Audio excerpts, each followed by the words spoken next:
essa contradição, e esse é o tema político, é onde se confrontam na arena política dois grandes campos. Nós nos batemos aqui, né, com todas as divergências que possamos ter entre um partido, a estratégia, a tática, né, enfim, as visões, mas nós nos debatemos fundamentalmente porque nós queremos melhorar as condições de vida o máximo possível para a mais ampla maioria das pessoas. É por isso que nós estamos aqui. Claro que a gente pensa isso dentro também de uma estratégia política, não é?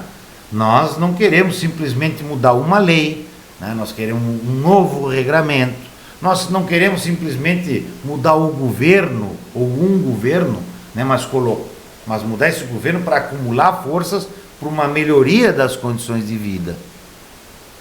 É esse que é o debate político que a gente vai ter que enfrentar. E aí tu tem razão, né?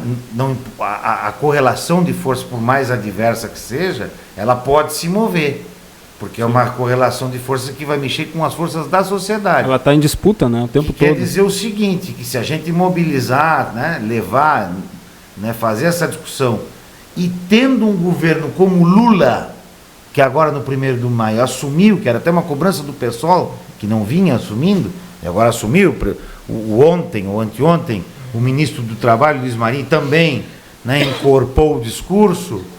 Bom, isso pode ser uma janela, uma oportunidade de conquistar um direito, repito, numa conjuntura de décadas de perdas, de sucessivas perdas, né? Um dia final, né, pelo menos aquela alegria fugaz, é uma conquista, tem muito mais coisa.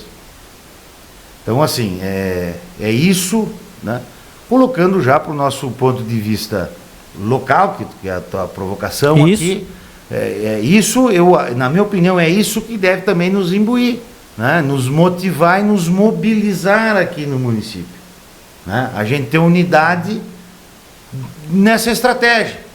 Bom, o que nós queremos? Bom, nós queremos manter um governo, o ano que vem, que siga, pelo menos, abrindo oportunidade para que, pelo menos uma alegria fugaz a gente possa ter, diante de uma sequência de tão elevadas perdas.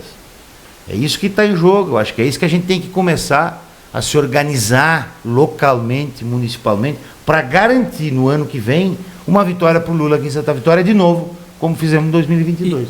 Eu acho que tem uma outra coisa, só para complementar rapidinho.